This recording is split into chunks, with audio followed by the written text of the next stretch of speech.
going on, guys? So today we've got some brand new Need for Speed Payback news all about customization. Now before we get into that, I wanted to tell you guys something really cool.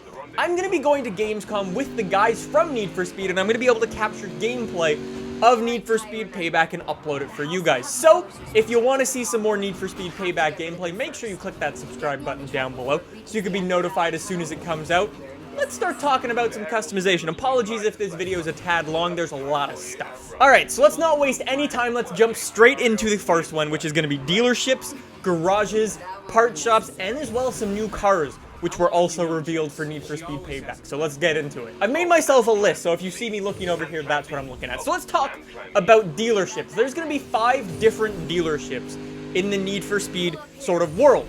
And those dealerships are obviously going to be where you buy cars. Now, when you go to a dealership, you can't just rock up to any dealership and buy any car. No, you're going to have to go to the specific dealer for the type of car you want. Now, I said there were 5 different types of dealerships. That includes things like classic dealerships, muscle dealerships, sports compact, and as well as rally. You might be asking though, where are you going to put all these cars you buy? Well, it's a very good thing that you can also buy garages in Need for Speed Payback, and it's really cool. You can buy a bunch of garages all scattered throughout the map where you can work on your cars, paint your cars, do everything like that, just like in the previous game.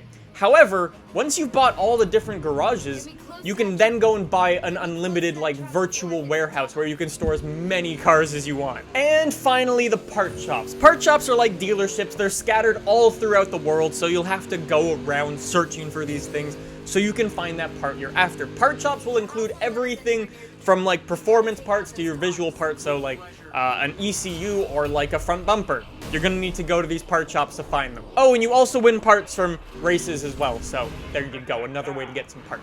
While we're talking about cars and things like that and where you're gonna put them, I feel like we should talk about some of the new cars that were shown off in some of these screenshots, which includes the Jaguar F-Type and its wide body, with a ducktail spoiler and these front, like, things on it. Oh my god, it's so cool. The 2 other new cars were shown off in the trailer, and that is the A45 AMG. The thing actually looks kind of stock to me. And then there was also a Porsche Cayman. However, the Porsche Cayman had like a 911 GT3 wing, so I don't really know. I think it was a Cayman. You Porsche experts will need to help me out. Anyways, let's move it on to the part of this video that I am honestly most excited about for me personally. The vanity items. They are seriously so cool. There's 4 different big ones. Underglow and neons. If you were watching the website yesterday, which you most definitely should be, all the information about Need for Speed Payback is linked over there. Everything's in the description as well if you'd like any more information about anything we're talking about. Anyways, if you used the website yesterday, we spoke a little bit about neons because Need for Speed teased us with this image. Anyways, neons are here and you can fit them to any car. Sort of think GTA where you can go and toss some like underglow under your car. It's gonna be so cool. Need for Speed Payback is also going to feature tire smoke colors. So again, think GTA in this aspect. You can go and toss cool color tire smoke on your car.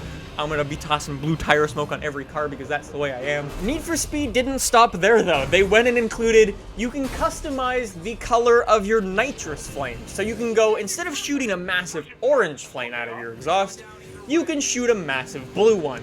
Because why not? And then finally, air suspension. So you're driving around doing all your normal stuff, and then you stop and you turn your car off, and then you got bags. So basically it goes psh, and it lowers itself down, and it's completely slammed.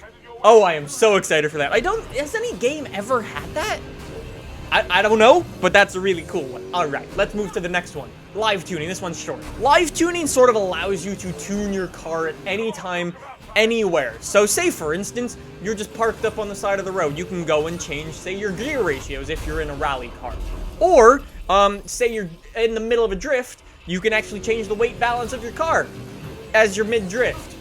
So, yeah, have fun with that. Honestly, though, it's actually going to be really nice to impact your car and change the way it handles completely on the fly without having to go back to the garage and things like that. It should make tuning cars and, like, figuring out what handling model you want to run with very easy. Alright, so let's move it on to Derelicts. Now, I know Derelicts have been something, obviously, we've seen on the channel before. If you watch the live stream I did for EA, we spoke a lot about Derelicts, and we showed off the crazy Beetle. I've actually already got a video of it here on my channel, which I will link to in the description down below as well, if you're interested. If you don't know anything about Derelicts, essentially, here's how they work. You're gonna roll up to one, you're gonna roll up to a chassis of a derelict, and then that thing's gonna go to your garage, and it's gonna go into your derelict spot. That's what you'll see in my Beetle video if you go and watch that. And then once you've got it in that derelict spot, you will notice that there are going to be 4 more missing parts. Those include the wheels, the drivetrain, and 2 unique parts depending on what chassis you have. Then once you've sort of gotten all 5 of those parts together, you mishmash them together, and then you've got a stock version of the car you've got. And then obviously you can take it and make it into a super build. We'll talk about that in a second. However, just before we do that, let's talk about those parts, where you can find them. They're not just gonna be laying on the side of the road, no. You are going to actually have to hunt and use the clues that the game provides to go and find these things. So, good luck. Anyways, once you've found all these 5 parts, you can smush them together, right, and it becomes a stock car. However, when it becomes a stock car, you can choose a class for it. So you choose one of these 5 classes, and that car is that forever. So say for the Beetle video, I'm going in and I'm customizing it, and I go, we're gonna make this thing into a off-road car.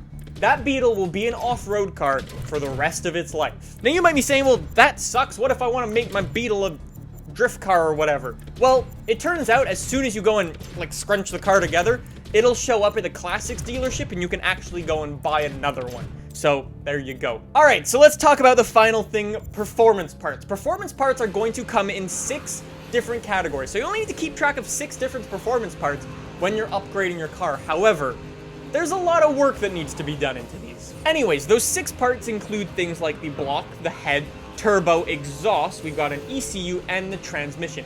Only those 6. Then, all of these parts are going to have levels, similarly to the way they did in Need for Speed 2015. These levels are not the end-all and be-all for your car. The level can change based on a couple of things. All of these parts you're going to have are going to be from a brand. And if you have a bunch of different brands, there's going to be nothing really going for your car. However, if all the parts on your car are from the same brand, your car is going to get a boost from that and actually perform better. Your parts, you're going to see the level go up a bit. Also, every single part also has perks associated with it as well.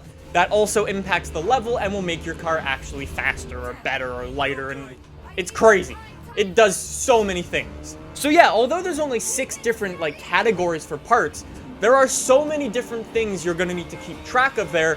I think 6 is going to be probably more than enough things to keep track of. Like, if you want to build a crazy, crazy car, you are going to have to put so much work and so much time into it. It is going to be unbelievable. Anyways, so I hope that wasn't too long for you guys, but that is everything included with today's news about Need for Speed Payback. If you want to read any more about it, get some more details on some stuff, check out the links in the description down below. We'll go into more depth than I could in this video just because it's already super long. So anyways, guys, thank you so much for watching this video. If you did, subscribe down below. Like I said, I'm going to have some more Need for Speed Payback gameplay for you guys very, very soon, so stay tuned for that. Thank you guys for watching, and I'll see you in the next one. Bye!